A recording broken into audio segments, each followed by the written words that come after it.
Video games as a medium are easily the most interactive type of entertainment with the most moving parts. And easily one of the biggest of those moving parts is sound. Matter of fact, probably sound design is a pretty big deal when it comes to anything, and video games aren't a stranger to that.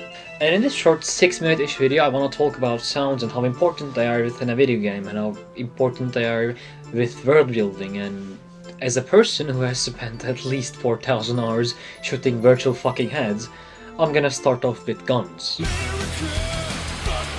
They are scary and they are cool, and if they sound like a tin can dropping down a fucking staircase, I ain't picking up that tool, no matter how overpowered it is.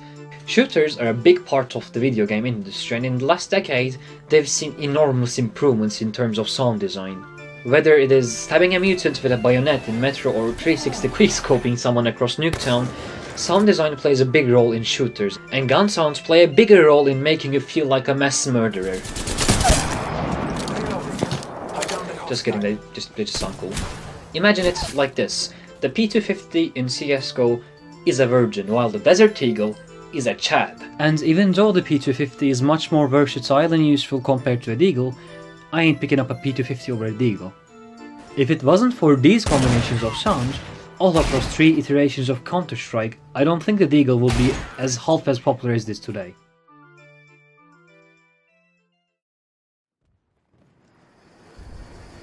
On the other side of sound design spectrum, there's Battlefield. While Counter-Strike is arcadey both with its gameplay and sound design, new generation of Battlefield games, even though Arcadia's fucking gameplay department, take an insane realistic design approach to sound design. With bullet shells dropping and bouncing around, bulky bassy sounds of hard-hitting bullets and screeching high RPM guns and every other single noise coming out of the game, echoing inside a virtual space, all complement the sense of being in a battlefield, pun intended. The insanely detailed sound design adds a scale to the battles taking place in the game. While gunfights are chaotic and hectic and fucking stressful, the silent moments right before the storm have a weird, peaceful quality to them. Snipers run around to get to vantage points, tank pellets lick the asphalt with metallic noises, infantry run around to catch a ride, military cars race over the bumpy ground, helicopter blades zipping over your head, and you can hear every single digital thing beeping all around you. If it wasn't for these silent moments and beepings, the game wouldn't feel half as enormous as it feels. Talking about pointless beeping things and shit, I would like to transition to another important component of video game sound design. Little random shit you hear while doing the most mundane thing ever, like rolling on the ground, buying items from a merchant, walking around, or being fine with a severe lung capacity problem.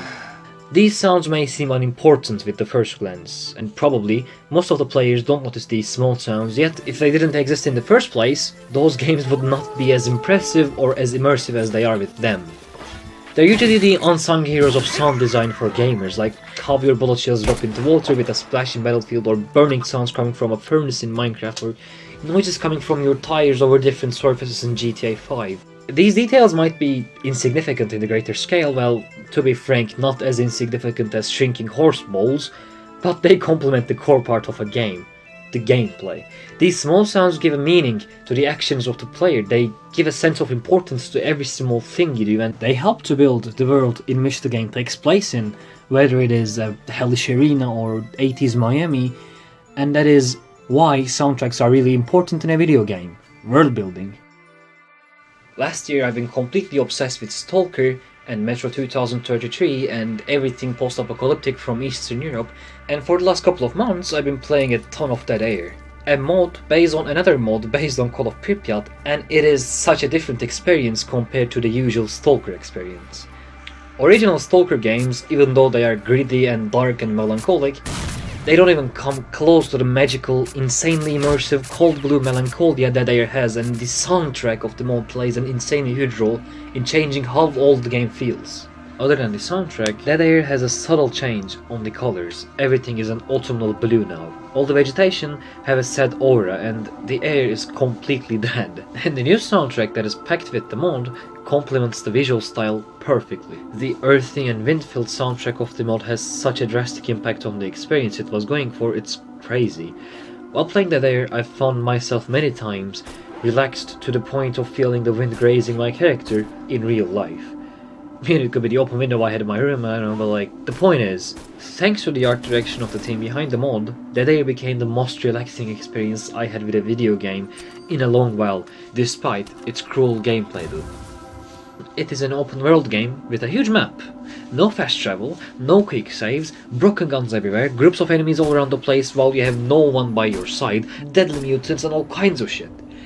Playing Dead Air is stressful, painful, and needs a hell of a lot of planning to do before going on the simplest quest. But it's one of the most calming games I've ever played, thanks to the soundtrack and the visual style. But that is for another video. Let's get back to talking about sounds for now.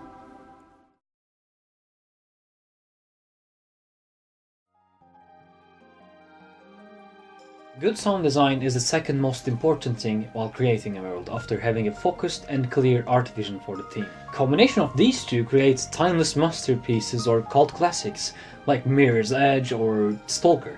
Whether it is the story of Mark I or Adventures of Steve in a blocky world, video games are art pieces with many moving parts and immense effort put into them that require all those moving parts to move in harmony for them to become good games. And sound design is one of the biggest of those moving parts. It is one of the most important of those moving parts. It needs to be believable, at least serviceable, to have a game that you can enjoy with friends or anyone. It's a core part of an enjoyable game. We as humans operate mainly on two of our senses, hearing and vision. If either of these bad boys lack in a game, everything surrounding them slowly falls apart.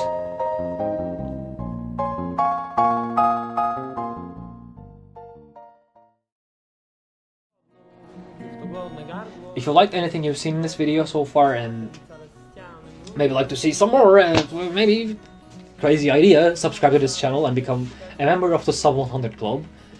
And yeah, that's all. Thanks for watching my video. Have a nice day. Bardzo długie lato, wieczne lato.